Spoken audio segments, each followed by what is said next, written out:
I'm Breganowski with the Inner Gamer, and I'm here with Chris and Steve with Innerspace. So tell me a little bit about your game that you guys got here.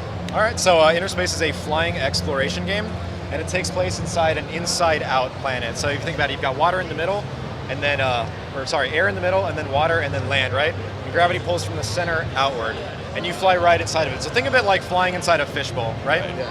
You are an airplane. You're an archaeologist slash explorer, right? And so the kind of goal is to ultimately understand the world, understand the space, understand its history and its lore, right? And you do that by flying through different towers, collecting relics, exploring all across the landscape. And at the core of it, it really is an exploration game at heart. That's the real core of the game, you know? Right. One of the really cool things about it that I would hear from people as they played it is that one of the big things they would say is that it doesn't feel like there's an up direction, which was kind of a cool thing, right? So it's kind of like the way when you play it, it kind of feels like there's no actual directionality. It's more of like you're just traversing through a space, and there's not any like up or down or left or right, if that makes any sense, right? So one of the things I like to tell people is that because if they don't know you're inside a planet, they hop in and they try and find up, and they try and find the horizon, and it's super cool to tell people. Yeah, it is super cool to tell people that there's no horizon, and then it just kind of loops over you forever, and you can just keep looping, right? It's kind of fun, That's awesome. You know? That's really cool. So the art style is definitely one of the most unique aspects about the game. So tell me a bit about the creation of your art style. Like, where did that come from? Okay, cool. Your department, I would say. Yeah. Alrighty, so right now we have 3 artists on the team. We've got our concept artists out in California, and two 3D artists working on it out here. So the major inspirations and the kind of references that we use for our art style are going to be games like Wind Waker and Journey, right? So what we're trying to do with this is treat it at once like a painting. Not that we're trying to make it look like a painting, but we're trying to use some of the same approaches. So like if you notice actually, as you go off into the distance, all of the landscape fades to like a flat, solid color, right? So all the detail that's up close just becomes flat. So at that point, what becomes really important is just the silhouette of the shape, right? So it's all about recognizability, it's all about that silhouette, right? And as you get close, the details fade in and all of that kind of stuff, right? So in that sense, it's kind of like a painting because we're treating it the same way from a technical level. Beyond that though, I guess the way I would put it is that this is the kind of flying game that our company would make. I didn't ever picture myself working on a flying game. I love working on this one. Yeah, but this is the kind of art, this is the kind of content that we make as a company.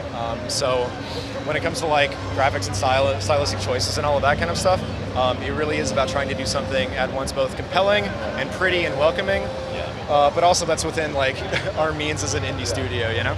Yeah. A lot was put in. A lot of thought was put into like the visual aesthetics and even the colors and stuff too, and the textures and all that kind of stuff. So tell me about platforms, release date, all that good stuff. Take that one? Yeah, sure. So we're planning on trying to launch at the end of May of this year, and as of right now, we're going to be releasing on Steam for PC, Mac, and Linux. And I think that's it for now, right? That we're talking about. So for right now, it's those 3, all the main computers, right? We're looking at porting it over onto Xbox and PlayStation. That's going to ultimately depend on how well it does on the PC market, though.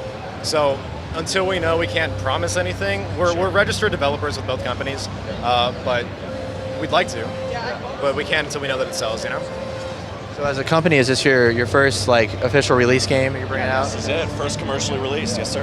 Yeah, it's pretty scary. It is, it's pretty terrifying, yeah, it is. So the majority of us met each other in college. We did a Kickstarter campaign while we were going through graduation and stuff, and we've been working on the game for about a year and a half now, you know?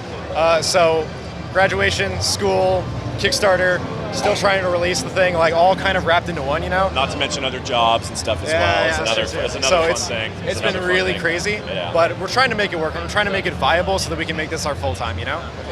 But as it is right now, I forgot the question. I'm sorry, I trailed off there, my bad. No, it was just about how you guys got together, so that answered it. That took care of it.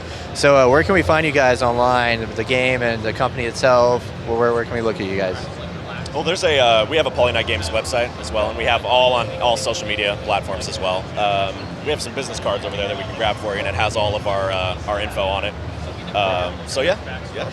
Yeah, so it's Polynite Games, Polynite with a K, Games, and yeah, like Chris said, we're on anything. social media Twitter, platforms. Facebook, Instagram, whatever you can find it, you know. You guys on Snapchat? I'm just kidding. We also finally, we like actually got to put our Steam page together. Yeah. This is super awesome because I've wanted to make games since I was like 10, right? I feel like we're all kind of the same way, right? Yeah. And so I got to do the graphics for the Steam page and we got it set up and everything, and that's just so, it feels good. It's exciting, you know? Yeah. So I'm really happy about that. Yeah, it's exciting. Congratulations, guys. I mean, it's an awesome looking game, and I'm excited to play it. So we'll definitely be checking it out. Yeah, thank you for your time. Appreciate it. Thank you, sir. All right. Hey, we're at PAX, guys. The Inner Gamer is at PAX South. We're here on day 2 of PAX South, and it's about to get real. So far, I'm tired, hungover, and full of coffee, and it feels good. Do you really? Can you give me a hug? That's true. Everything's bigger in Texas, right?